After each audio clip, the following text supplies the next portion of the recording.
साथियों, आज के सामान्य ज्ञान की संपूर्ण वीडियो में हम पूरी जीके जीएस को खत्म करेंगे। और एक बात ध्यान रखिएगा कि एसएससी एमटीएस में इससे बाहर आपका कोई भी क्वेश्चन साथियों नहीं जाएगा। तो जीके जीएस के ऐसे 100 सवाल साथियों हमने जिसमें पूरी ए टू जेड जीके को खत्म किया है, आपके सामने से साथियों बहुत तेजी से गुजरने वाले हैं।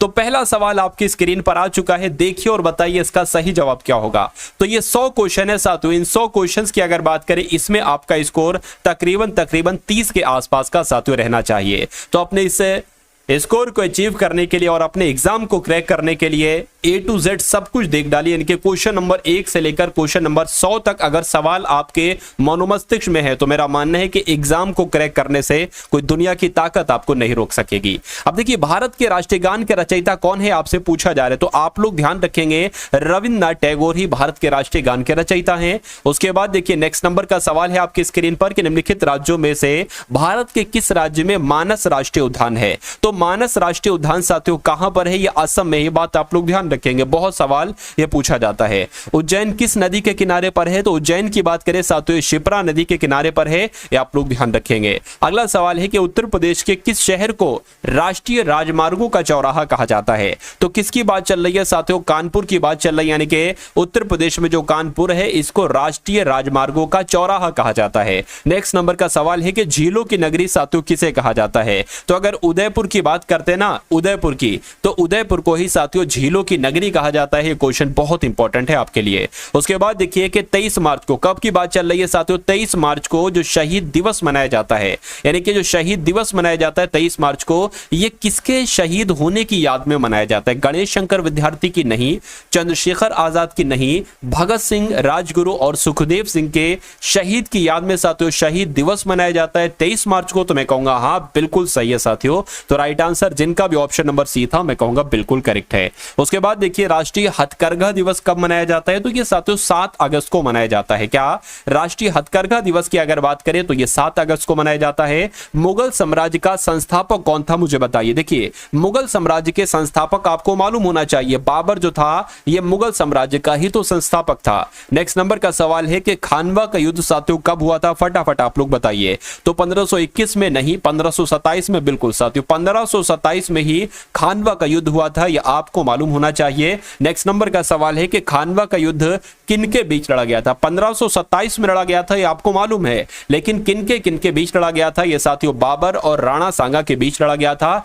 यह भी आपको मालूम होना चाहिए भाई। बहुत बढ़िया, वेरी गुड क्लास। चलिए साथियों यहां पर अब अगर बात करें, देखिए है कि निम्नलिखित में से किसने ईस्ट इंडिया एसोसिएशन संगठन की स्थापना की थी। बहुत इंपॉर्टेंट क्वेश्चन है। तो दादा भाई नौरोजी की अगर बात करते हैं साथियों, दादा भाई नौरोजी ने ही ईस्ट इंडिया एसोसिएशन संगठन की स्थापना की थी। उसके बाद देखिए भारतीय राष्ट्रीय कांग्रेस के संस्थापक कौन है मुझे बताइए। तो भारतीय राष्ट्रीय कांग्रेस के संस्थापक कौन है साथियों, ए.ओ. ह्यूम का नाम आप लोग ध्यान रखेंगे। क्यों ध्यान रखेंगे, क्योंकि इन्होंने भारतीय राष्ट्रीय कांग्रेस की स्थापना की थी, यही संस्थापक थे। उसके बाद देखिए बंग भंग के बाद कौन सा आंदोलन शुरू किया गया था। तो बंग भंग के बाद साथियों स्वदेशी आंदोलन आपका शुरू किया गया था। कौन सा आंदोलन, स्वदेशी आंदोलन शुरू किया गया था। नेक्स्ट नंबर का सवाल है कि भारतीय राष्ट्रीय कांग्रेस के पहले अध्यक्ष कौन थे साथियों मुझे बताइए। साथियों जितने भी टॉपिक बनते हैं आपके, जो एसएससी आयोग आपसे बार बार पूछता है, उन सभी टॉपिक्स को साथियों कंप्लीट कर दिया गया है।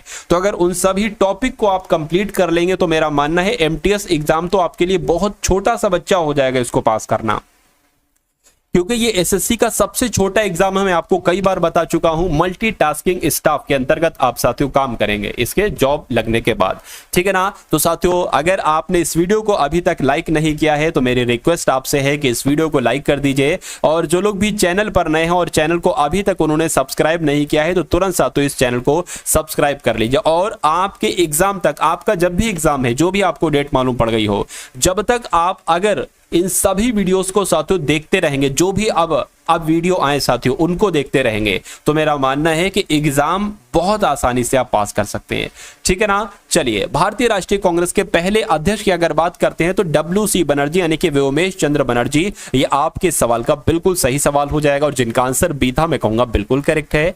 कलकत्ता में एशियाटिक सोसाइटी ऑफ बंगाल की स्थापना की गई, कब की गई, 1784 में की गई। किसके द्वारा की गई आपसे ये पूछा जा रहा है, तो आप लोग ध्यान रखेंगे विलियम जोन्स ने की। यहां पर 3 से 4 सवाल बनते हैं। आपसे पूछा जाएगा एशियाटिक सोसाइटी ऑफ बंगाल की स्थापना कहां पर की गई, तो कलकत्ता में की गई। कब की गई, तो 1784 में की गई। किसके द्वारा की गई, तो विलियम जोन्स के द्वारा की गई। उसके बाद देखिए अगला सवाल है कि सुरेंद्र नाथ बनर्जी को किस वर्ष भारतीय सिविल सर्विस से हटाया गया था, तो किस वर्ष साथियों किया गया था ऐसा, तो 1874 में इनको सिविल सर्विसेज से हटाया गया था सुरेंद्र नाथ बनर्जी को। भारतीय राष्ट्रीय कांग्रेस के संस्थापक की अगर बात करें तो अभी मैंने आपको बताया साथियों ए.ओ. ह्यूम थे। उसके बाद देखिए भारत के विभाजन के समय भारतीय राष्ट्रीय कांग्रेस के अध्यक्ष कौन थे, ये बहुत आपसे सवाल पूछा जाता है, तो आप लोग ध्यान रखेंगे जे.बी. कृपलानी की अगर बात करते हैं तो जब भारत का विभाजन हो रहा था उस समय भारतीय राष्ट्रीय कांग्रेस के जो अध्यक्ष थे उनका नाम जे.बी. कृपलानी था। नेक्स्ट नंबर का सवाल है कि स्वराज मेरा जन्मसिद्ध अधिकार है और मैं इसे लेकर रहूंगा, ये नारा किसका है, ये बात किसने कही थी, ये सवाल आपसे बार बार साथियों पूछा जाता है, तो मुझे बताइए राइट आंसर क्या होगा। तो आप लोग ध्यान रखेंगे ये नारा बाल गंगाधर तिलक जी ने दिया था। किसने दिया था साथियों, बाल गंगाधर तिलक आपका बिल्कुल सही जवाब हो जाएगा। यानी कि सवाल अगर आपसे पूछे कि स्वराज मेरा जन्मसिद्ध अधिकार है और मैं इसे लेकर रहूंगा, किसने कहा था, किसका कथन है, बाल गंगाधर तिलक का कथन है। अगला सवाल देखिए भारत में पहला अंग्रेजी अखबार किसने शुरू किया था, तो किसके द्वारा साथियों शुरू किया गया था। अगर बात करें साथियों किसके द्वारा, यहां पर तो बाल गंगाधर तिलक ने नहीं, राजा राम मोहन ने नहीं साथियों, जे.ए. हिक्की बिल्कुल सही साथियों। आप लोग ध्यान रखें, सिर्फ अगर आप हिक्की भी ध्यान रखें तो ऑप्शन में आपको हिक्की मिल जाएगा। तो भारत में पहला अंग्रेजी अखबार किसने प्रारंभ किया था, तो हिक्की साहब ने प्रारंभ किया था। भारत में प्रकाशित पहला समाचार पत्र इनमें से साथियों कौन सा है, मुझे बताइए। तो देखिए अगर बात करें, सवाल आपसे पूछा जाए तो बंगाल गजट आपको बताना है, यानी कि जो भारत में ही प्रकाशित हुआ ऐसा पहला समाचार पत्र का नाम क्या था, तो बंगाल गजट था, जिनका आंसर यहां पर ए मैं कहूंगा बिल्कुल करेक्ट है। निम्नलिखित में से किस समाचार पत्र या पत्रिका से महात्मा गांधी का संबंध नहीं है। आपको यह मालूम होना चाहिए साथियों कि किससे किससे संबंधित है महात्मा गांधी जी, तो इंडियन ओपिनियन से संबंधित है, यंग इंडिया से संबंधित है, नवजीवन से संबंधित है, लेकिन युगांतर से संबंधित नहीं। अब नहीं है तो ये आपका साथियों बिल्कुल करेक्ट आंसर हो जाएगा। उसके बाद देखिए अगला सवाल है कि भारत की 2011 की जनगणना के अनुसार भारत की लगभग कितने प्रतिशत जनसंख्या शहरी क्षेत्रों में निवास करती है साथियों, देखिए और मुझे बताइए कि आपका सही जवाब यहां पर क्या होगा। तो आप लोग ध्यान रखेंगे साथियों 31.15%, यानी कि भारत की लगभग 31.15% जनसंख्या शहरी क्षेत्रों में निवास करती है। उसके बाद देखिए 2011 की जनगणना के अनुसार भारत का सर्वाधिक साक्षर राज्य कौन सा था, तो कौन सा था साथियों, जनगणना के हिसाब से केरल था, सबसे ज्यादा साक्षरता यहीं की थी। उसके बाद देखिए मृदा अपरदन को किससे रोका जा सकता है, यानी कि जो मृदा अपरदन है ना, इसको क्या पक्षियों की संख्या घटाकर रोका जा सकता है, तो मैं कहूंगा ऐसा थोड़ी ना होता है। वन रोपण के द्वारा, यानी कि वनों का रोपण करके द्वारा रोका जा सकता है, बिल्कुल वनस्पति को हटाकर भी नहीं रोका जा सकता, अतिचारण के द्वारा भी नहीं रोका जा सकता। यानी कि सवाल का जवाब आपका जो जाएगा वो ऑप्शन नंबर बी के साथ जाएगा। अगला सवाल है कि ज्वालामुखी सक्रियता के द्वारा किस प्रकार की झील बनती है। सवाल अगर आपसे पूछा जाए साथियों तो आप लोग ध्यान रखेंगे ज्वालामुखी झील बनती है, क्या ज्वालामुखी सक्रियता के द्वारा साथियों ज्वालामुखी झील बनती है, ये आप लोग ध्यान रखेंगे। अगला सवाल है कि भारतीय संविधान में मौलिक अधिकारों की सूची किस देश के संविधान से ली गई है, ये बहुत सवाल पूछा जाता है। तो आप लोग ध्यान रखेंगे जो मूल अधिकार लिए गए हैं, यानी कि जो मौलिक अधिकार लिए गए हैं, ये किस देश के संविधान से लिए गए हैं, ये अमेरिका के संविधान से लिए गए हैं। उसके बाद देखिए भारतीय संविधान में जो राज्य के नीति निदेशक तत्व लिए गए हैं, ये किस देश के संविधान से लिए गए हैं, तो ये आयरलैंड के संविधान से लिए गए हैं, जिनका आंसर यहां पर ए था, मैं कहूंगा बिल्कुल करेक्ट था। भारत में एकल नागरिकता की अवधारणा, अब आपको बताने के जो भारत में जो एकल नागरिकता की अवधारणा ली गई है, ये कहां के संविधान से ली गई है, आयरलैंड नहीं, जापान नहीं, ऑस्ट्रेलिया नहीं साथियों, इंग्लैंड के संविधान से ली गई है एकल नागरिकता की अवधारणा। उसके बाद देखिए अगला सवाल है भारतीय संघ की कार्यपालिका तथा भारतीय गणतंत्र प्रमुख कौन होता है, मुझे बताइए। तो अगर बात करें साथियों भारत के राष्ट्रपति की, तो आपको मालूम होना चाहिए कि भारतीय संघ की कार्यपालिका और भारतीय गणतंत्र का जो प्रमुख होता है वो भारत के राष्ट्रपति ही होते हैं। तो इस प्रकार सही जवाब आपका सी के साथ जाएगा। अगला सवाल है कि भारतीय सशस्त्र सेनाओं का जो सर्वोच्च कमांडर होता है साथियों वो कौन होते हैं, तो वो राष्ट्रपति होते हैं, यानी कि तीनों सेनाओं के जो सर्वोच्च कमांडर कहलाए जाते हैं वो राष्ट्रपति ही कहलाए जाते हैं उस समय के, ठीक है ना। किस अनुच्छेद के तहत राष्ट्रपति पद का प्रावधान है, तो मैं कहूंगा साथियों अनुच्छेद 52 में यह बात बताई गई है कि राष्ट्रपति पद के प्रावधान के बारे में कौन से अनुच्छेद में बताया है, अनुच्छेद साथियों 52 में बताया गया है, आप लोग ध्यान रखेंगे। और अनुच्छेद 54 की अगर बात करते हैं तो राष्ट्रपति का निर्वाचक मंडल है, क्या है साथियों, बहुत सवाल पूछा जाता है।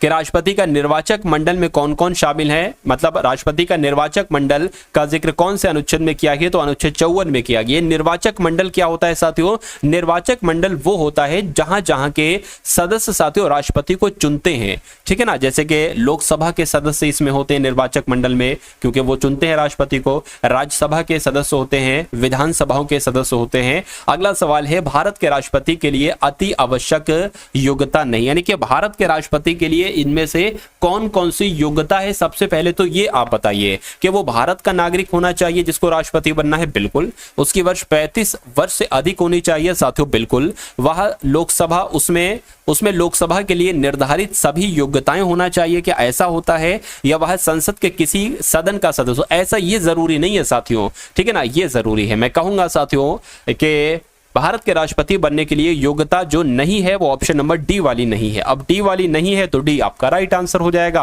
अगला सवाल है कि किस अनुच्छेद के तहत राष्ट्रपति निर्वाचन का प्रावधान है? तो अगर बात करते हैं साथियों अनुच्छेद 55 की, तो अनुच्छेद 55 के अंतर्गत लिखा हुआ है कि राष्ट्रपति निर्वाचन के प्रावधान के बारे में लिखा हुआ है अनुच्छेद 55 में। उसके बाद देखिए अगला सवाल है कि प्रधानमंत्री की नियुक्ति किसके द्वारा की जाती है? साथियों फटाफट आप लोग यहाँ पर कमेंट करके मुझे बताएंगे। तो प्रधानमंत्री की नियुक्ति कौन करते हैं भाई? राष्ट्रपति ही तो प्रधानमंत्री की नियुक्ति करते हैं, ये आपको मालूम होना चाहिए, आप लोग साथियों ध्यान रखेंगे। अगला सवाल है, संसदीय शासन में वास्तविक कार्यपालिका शक्ति किसके पास निहित होती है? तो ये सवाल कई बार आपसे पूछा जा चुका है, राष्ट्रपति लोग लगा देते, नहीं साथियों, ये प्रधानमंत्री के पास होती है। क्या? जो अगर वास्तविक शक्ति आ जाए ना, वास्तविक कार्यपालिका की जो शक्ति होती है वो प्रधानमंत्री के पास ही होती है। नेक्स्ट नंबर का सवाल है, प्रधानमंत्री के लिए प्रधानमंत्री की नियुक्ति संबंधी प्रावधान संविधान के कौन से अनुच्छेद में है, मुझे बताइए। तो प्रधानमंत्री की जो नियुक्ति से संबंधित प्रावधान है वो अनुच्छेद 75 में है। वो कौन से अनुच्छेद में है साथियों? वो अनुच्छेद 75 में है, ये आप सभी लोग यहां पर ध्यान रखेंगे। उसके बाद देखिए अगला सवाल है कि भारत के प्रधानमंत्री पद के लिए उम्मीदवार की कम से कम उम्र कितनी होनी चाहिए? यानी कि अगर किसी को प्रधानमंत्री बनना है तो वो कम से कम 25 वर्ष का होना चाहिए, ठीक है ना। कितने? राष्ट्रपति की बात करें तो 35 वर्ष साथियों, राज्यपाल 35 वर्ष, लेकिन प्रधानमंत्री के लिए 25 वर्ष का होना चाहिए। उसके बाद देखिए भारत के पहले प्रधानमंत्री जिनकी हत्या की गई, यानी कि भारत के उन पहले प्रधानमंत्री का नाम आपसे पूछा जा रहा है, वह पुरुष भी हो सकते हैं, महिला भी हो सकती है, जिनकी हत्या की गई। तो आपको साथियों ध्यान होगा 1984 की वो बात है, इंदिरा गांधी की अगर बात करें साथियों, अपने ये एक तरीके से मकान से निकल रही थी कहीं ना कहीं, तो साथियों इनके जो गार्ड्स थे उन्होंने ही इनकी हत्या कर दी थी गोली मारकर, और वो गार्ड 10 साल पुराने थे, 10 साल पुराने थे साथियों। खैर चलिए अगला सवाल है, लाल बहादुर शास्त्री का जन्म साथियों कब हुआ था, मुझे बता दीजिए। तो लाल बहादुर शास्त्री जी का जन्म साथियों 2 अक्टूबर को हुआ था। पहली बात तो आपको यही ध्यान रखना है कि महात्मा गांधी जी का भी जन्म 2 अक्टूबर को हुआ था, और लाल बहादुर शास्त्री का जन्म भी साथियों 2 अक्टूबर को हुआ था 1904 में। 2 अक्टूबर 1904 आप लोग यहां पर ध्यान रखेंगे। उसके बाद देखिए लाल बहादुर शास्त्री का कार्यकाल कब से कब तक भारत के प्रधानमंत्री पद पर रहा था? यानी कि अगर बात करें लाल बहादुर शास्त्री साथियों 1964 से 66 तक ये इनका कार्यकाल रहा था भारत के प्रधानमंत्री के रूप में। अगले नंबर का सवाल है कि निम्नलिखित में से किस प्रधानमंत्री का कार्यकाल सिर्फ 13 दिन का था, मुझे बताइए। साथियों देखिए मैं आपके लिए बहुत मेहनत कर रहा हूं, मैं चाहता हूं साथियों कि हर घर से एक सरकारी नौकरी वाला निकले, क्योंकि जिनको साथियों वाकई में जरूरत है एक जॉब की, ठीक है, तो एमटीएस आपके लिए बहुत अच्छी जॉब है। ये बहुत कठिन पेपर का है, तो बहुत कठिन भी नहीं आता है, क्योंकि एसएससी का सबसे छोटा पेपर होता है एमटीएस का। तो मेरा मानना है साथियों अगर आप मेरी हर एक वीडियो अपने एग्जाम तक देखते हैं तो आपको मैं इतना काबिल बना दूंगा, इतना एक्सपर्ट बना दूंगा मैथ में, रीजनिंग में, जीएस में, करंट अफेयर में और इंग्लिश में, कि आप कम से कम कट ऑफ को क्रैक कर डालो। यानी कि कट ऑफ जितनी जाए उससे 5-10 नंबर साथियों आपके एक्स्ट्रा ही आए, उससे कम ना हो, ठीक है। क्योंकि मैं आपको सिलेक्टेड पढ़ा रहा हूं, बहुत कम मैं आपको पढ़ा रहा हूं, चुनिंदा चीजें पढ़ा रहा हूं, जो आपसे डायरेक्ट एग्जाम में जो पूछा जाता है लगभग वही पढ़ा रहा हूं। ऐसा वैसा इधर उधर का साथियों कुछ नहीं पढ़ा रहा हूं, बिल्कुल एग्जाम के पॉइंट ऑफ व्यू से पढ़ा रहा हूं। तो मेरा मानना है साथियों जितने भी बचे कुछ दिन बचे हैं आपके लिए आपके एग्जाम में, तो इन सभी क्लासेस को आप लोग देखते जाइए। आपका एग्जाम मेरा मानना है कि बहुत अच्छा हो जाएगा, बहुत शानदार तरीके से क्रैक हो जाएगा। अब देखिए किस प्रधानमंत्री का सिर्फ 13 दिन का कार्यकाल रहा, तो अटल बिहारी वाजपेयी का सिर्फ 13 दिन का एक बार कार्यकाल रहा था। उसके बाद देखिए उद्योग के विकास तथा औद्योगिकरण की रणनीति किस योजना का अंग है, यानी कि उद्योगों पर किस योजना पर साथियों जोर दिया गया था, ये आपसे यहां पर पूछा जा रहा है। देखिए पहली पंचवर्षीय में तो कृषि पर जोर दिया गया था, लेकिन दूसरी पंचवर्षीय योजना में उद्योगों के विकास और औद्योगिकरण की रणनीति पर जोर दिया गया था। उसके बाद देखिए प्रथम पंचवर्षीय योजना जिसका कार्यकाल 1951 से 56 तक था, इसकी योजना का मसौदा तैयार करने में शामिल युवा अर्थशास्त्री कौन थे? तो कौन थे साथियों? के.एन. राज इनका नाम है और यही आपका बिल्कुल सही जवाब हो जाएगा। उसके बाद देखिए स्वतंत्र भारत में योजना बनाने का विचार कहां से लिया गया था? तो कहां से लिया गया था साथियों? बॉम्बे प्लान से लिया गया था। अगर सवाल आपसे पूछे तो बॉम्बे प्लान आपको बता देना है, यानी कि स्वतंत्र भारत में योजना बनाने का विचार बॉम्बे प्लान से लिया गया था। अगला सवाल देखिए कि जीएसटी के संबंध में कौन सा कथन गलत है, आपसे पूछा जा रहा है कौन सा कथन गलत है, आपको यह बताना है, यानी कि कौन सा कथन सही नहीं है। अब सबसे पहले सवाल उठता है कि कौन कौन से कथन सही हैं। केंद्रीय उत्पाद एवं सीमा शुल्क बोर्ड के द्वारा 1 जुलाई को जीएसटी दिवस मनाया जाता है, मैं कहूंगा बिल्कुल सही कथन है। भारत ने कनाडा की दोहरी जीएसटी संरचना को चुना है साथियों, मैं कहूंगा यह कथन भी बिल्कुल सही है।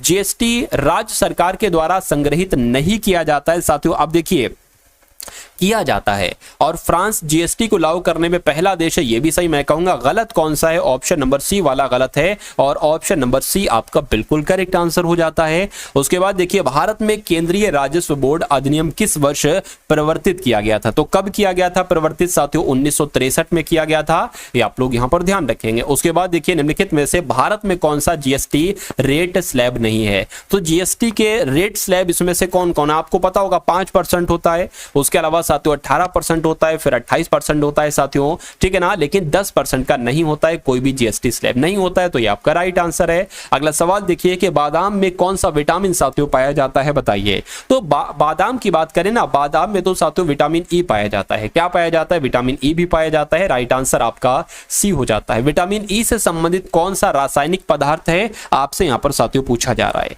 यानी कि विटामिन ई का रासायनिक नाम क्या है? मैं कहूंगा टोकोफेरोल है। क्या है साथियों? टोकोफेरोल है, ये आप लोग ध्यान रखेंगे। अगला सवाल है कि खाना बनाते समय निम्नलिखित में से कौन से विटामिन अत्यधिक ताप के कारण आसानी से नष्ट हो जाते हैं? तो अगर बात करें साथियों जब खाना बनाया जाता है तो वहां पर साथियों जो विटामिन सी होता है वो साथियों नष्ट होता रहता है, ठीक है ना। चलिए अगला सवाल देखिए कि किण्वन प्रक्रिया द्वारा उत्पादित पहला विटामिन कौन सा है? सवाल आपसे डिक्टो पूछा जाएगा तो आपको साथियों विटामिन सी लगा देना है बस, यानी कि किण्वन प्रक्रिया के द्वारा जो पहला उत्पादित विटामिन होता है वो विटामिन सी ही होता है। विटामिन सी का रासायनिक नाम क्या होता है अगर आपके एग्जाम में पूछ लिया जाए तो एस्कॉर्बिक एसिड, आप लोग ध्यान रखेंगे। विटामिन सी का रासायनिक नाम क्या होगा? एस्कॉर्बिक एसिड ही होगा। उसके बाद देखिए वायु प्रदूषण के लिए जिम्मेदार फ्लाई ऐश से कौन सा रोग होता है? तो फ्लाई ऐश से साथियों कौन सा रोग होता है? मैं कहूंगा दमा रोग हो जाता है। कौन सा रोग हो जाता है? दमा रोग हो जाता है। चलिए भाई अगला सवाल देखिए भारत में स्थापित पहला राष्ट्रीय उद्यान कौन सा? यानी कि भारत में जो बनाया गया पहला राष्ट्रीय उद्यान का नाम पूछा जा रहा है तो जिम कॉर्बेट नेशनल पार्क, आप लोग ध्यान रखें, यानी कि जिम कॉर्बेट राष्ट्रीय उद्यान जो था ये भारत में स्थापित पहला राष्ट्रीय उद्यान था। उसके बाद देखिए कोयला, पेट्रोल, डीजल आदि का दहन मूल स्रोत क्या है साथियों? तो मूल स्रोत की अगर बात करें वायु प्रदूषण है। क्या है साथियों? वायु प्रदूषण है। राइट आंसर आपका जाएगा ऑप्शन नंबर सी के साथ। नेक्स्ट नंबर का सवाल है कि हिट रिफ्रेश नाम की पुस्तक है, इस पुस्तक के लेखक आपसे बहुत पूछे जाते हैं, तो इस पुस्तक के लेखक कौन है? मैं कहूंगा सत्य नडेला है। आप लोग ध्यान रखेंगे हिट रिफ्रेश किसकी पुस्तक है? तो सत्य नडेला साहब की है। अगला सवाल है अ फाइन बैलेंस, इस पुस्तक के लेखक कौन है मुझे बताइए। तो इस पुस्तक के लेखक है साथियों रोहिंटन मिस्त्री। कौन है साथियों? रोहिंटन मिस्त्री इनका नाम है और इन्होंने एक पुस्तक लिखी थी जिसका नाम है ए फाइन बैलेंस। चलिए उसके बाद देखिए माई मास्टर, इस पुस्तक के लेखक कौन है मुझे बताइए। तो इस पुस्तक के लेखक की अगर बात करते हैं स्वामी विवेकानंद साहब ही कौन है? माई मास्टर नाम की एक पुस्तक के लेखक हैं। ये भी आपके एग्जाम में सवाल पूछा जा सकता है। अगला सवाल है आपकी स्क्रीन पर कि सिंधु सभ्यता के इनमें से किन स्थलों में जलाशयों के साक्ष्य मिले हैं, बताइए। तो अगर बात करते हैं साथियों धौलावीरा की तो आपको यह मालूम होना चाहिए कि सिंधु सभ्यता के धौलावीरा में जलाशयों के साक्ष्य मिले हैं। अगला सवाल है कि भीमबेटका की गुफाओं की खोज साथियों कब की गई थी? तो आप लोग ध्यान रखेंगे अगर बात करते हैं साथियों यहां पर 1957-58 की, तो 1957-58 में ही भीमबेटका की गुफाओं की खोज की गई थी। नेक्स्ट नंबर का सवाल है कि इनमें से कौन सा हड़प्पा स्थल गुजरात में पाया जाता है साथियों, बताइए। तो अगर बात करते हैं यहां पर साथियों धौलावीरा, और धौलावीरा का जिक्र बार बार आएगा साथियों, क्योंकि धौलावीरा आपके लिए बहुत इंपॉर्टेंट है। कभी कभी यह पूछ लिया जाएगा कि धौलावीरा जो हड़प्पा स्थल है ये किस राज्य में है, तो फिर गुजरात ऑप्शन के रूप में होगा, ठीक है ना। चलिए अब उसके बाद देखिए कि सिंधु घाटी सभ्यता के किस शहर का शाब्दिक अर्थ है मृतकों का टीला, मेसोपोटामिया, मोहनजोदड़ो, बालाघोट या साथियों हड़प्पा। तो अगर मोहनजोदड़ो की हम बात करते हैं साथियों, सिंधु घाटी सभ्यता के जो मोहनजोदड़ो शहर है इसका मतलब क्या होता है, मृतकों का टीला होता है। ये आपसे कई बार पूछा जा चुका है। नेक्स्ट नंबर का सवाल है आपकी स्क्रीन पर कि अरब जनरल कौन, किसने 711 ईस्वी में सिंध पर विजय प्राप्त की, जो खलीफा के डोमेन का एक हिस्सा बन गया। तो किसकी बात चल रही है साथियों, मोहम्मद बिन कासिम की बात चल रही है, यानी कि अरब जनरल मोहम्मद बिन कासिम ने 711 ईस्वी में सिंध पर विजय प्राप्त की, जो खलीफा के डोमेन का एक हिस्सा बन गया। नेक्स्ट नंबर का सवाल है आपसे पूछा जा रहा है साथियों कि सुल्तान महमूद कहां के शासक थे, बताइए। तो ये कहां के शासक थे, एक तरीके से बात करते हैं ये गजनी के शासक थे, ठीक है ना। सुल्तान मोहम्मद कहां के शासक थे, तो साथियों ये गजनी के शासक थे।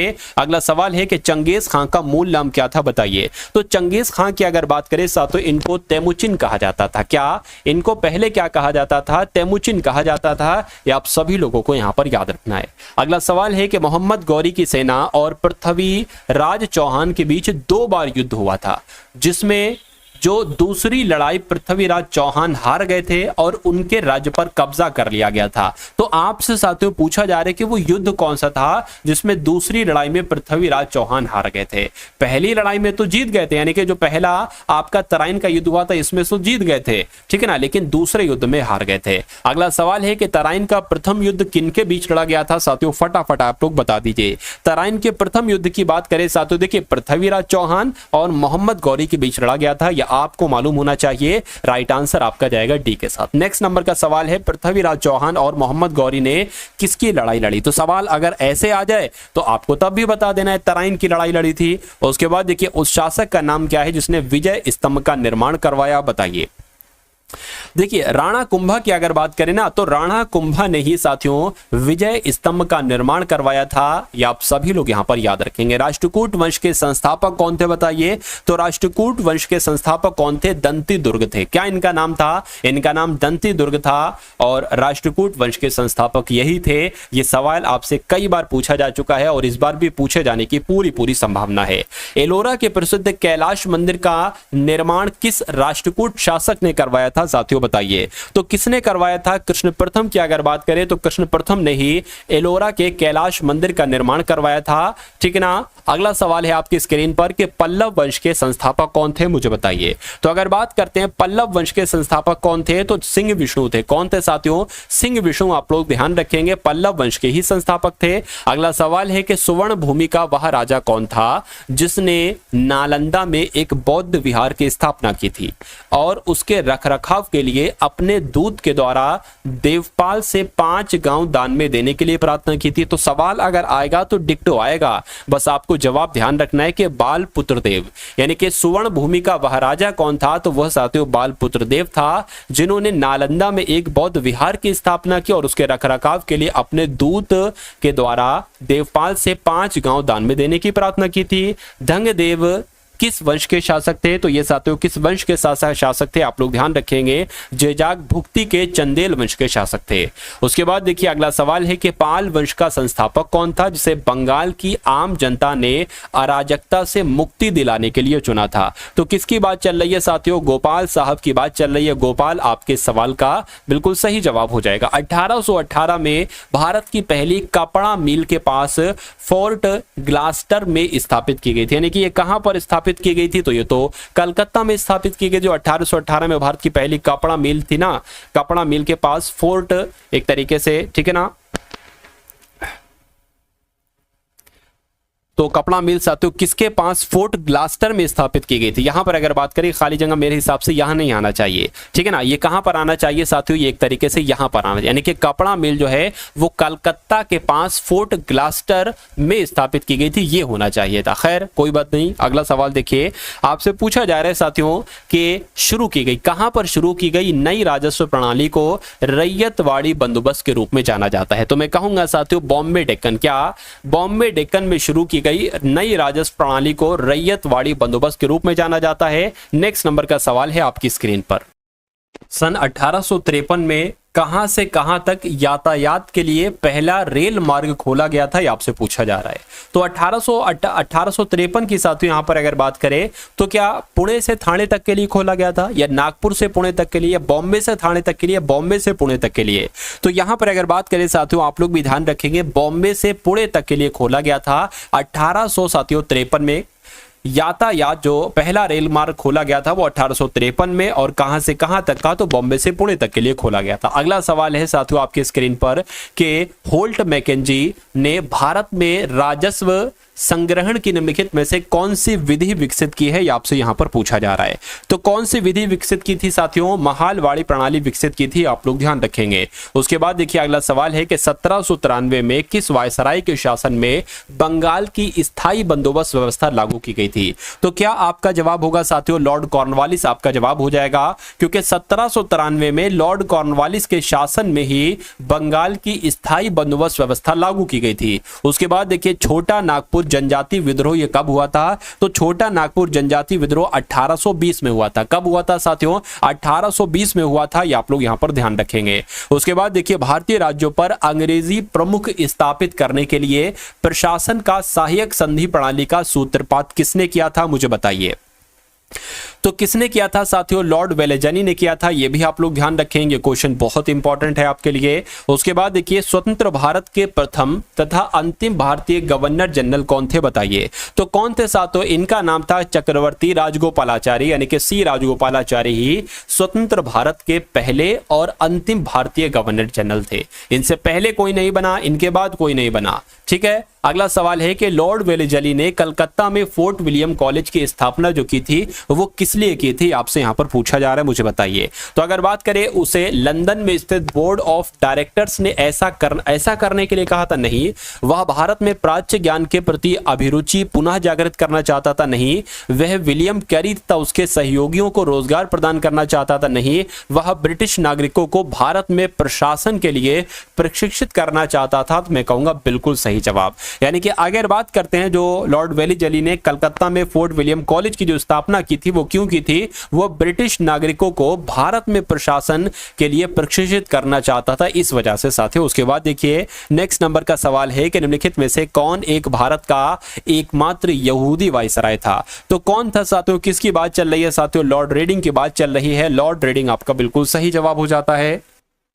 उसके बाद देखिए अगला सवाल है कि लिखित संविधान का प्रारंभ निम्नलिखित में से किस देश में हुआ था। तो साथियों किस देश में हुआ था, तो मैं कहूंगा अमेरिका में हुआ था। सवाल आपसे पूछा जाएगा आपके एग्जाम में, डायरेक्ट आपसे पूछा जाएगा लिखित संविधान की शुरुआत किस देश से हुई थी, तो मैं कहूंगा अमेरिका में हुई थी। उसके बाद देखिए भारत के संविधान में उद्देशिका का विचार ये किस देश के संविधान से लिया गया है। तो ये किस देश के संविधान से लिया गया है साथियों, ये यूएसए के संविधान से लिया गया है, ये भी आपको मालूम होना चाहिए। उसके बाद देखिए निम्नलिखित में से कौन सी एक भारतीय संघ राज्य द्वारा राज्य पद्धति की विशेषता नहीं है। तो कौन कौन से साथियों विशेषता ये आपको मालूम होना चाहिए। भारत में स्वतंत्र न्यायपालिका, बिल्कुल सही।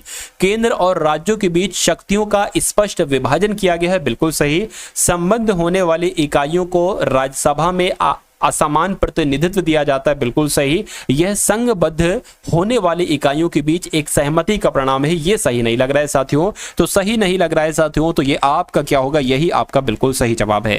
यानी कि ये भारतीय संघ राज्य पद्धति की विशेषता नहीं है, नहीं है, तो यही आपका राइट आंसर है। भारतीय संविधान में राज्यों के संघ की कल्पना को प्राप्त किया गया है। तो कहां से प्राप्त किया है साथियों, ब्रिटिश नॉर्थ अमेरिका अधिनियम से प्राप्त किया गया है, आप लोगों को मालूम होना चाहिए। अगला सवाल है कि निम्नलिखित विद्वानों में से किसने भारत के संविधान को जीवन रहित जाल के रूप में अवधारित किया है? तो किसने किया है? ग्रेनविले ऑस्टिन ने किया है। यह भी आपसे सवाल पूछा जा सकता है, ठीक है ना। उसके बाद देखिए अगला सवाल है साथियों, 100 सवालों को हम लोग देखेंगे और अब साथियों कुछ क्वेश्चंस करंट अफेयर के भी आप लोग यहां पर देख लीजिए। देखिए गोल्डमैन सैच्स ने 2024 में भारत की जीडीपी वृद्धि दर का अनुमान लगाया है। कितना लगाया है? 6.7% लगाया है, आप लोग याद रखेंगे। उसके बाद देखिए हाल ही में किस देश के पूर्व प्रधानमंत्री सलीम होस का निधन हुआ है? तो ये सलीम होस की बात करें, ये तो लेबनान के पूर्व प्रधानमंत्री थे, इनका अभी साथियों हाल फिलहाल में निधन हुआ है।